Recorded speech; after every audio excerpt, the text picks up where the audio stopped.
siya ang tema nato ini kabuntagon.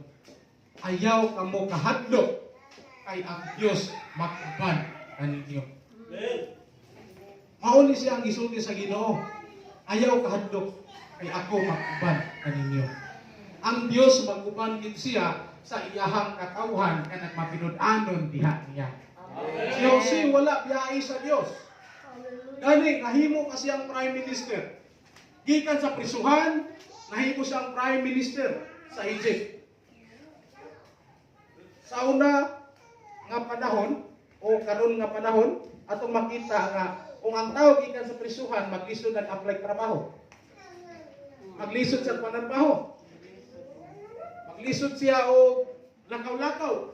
Kaya naman, it's convict naman siya. Apan, kung siya musanom sa tawag sa Ginoo, daghan mga gikan sa prisuhan sa una karon na pastor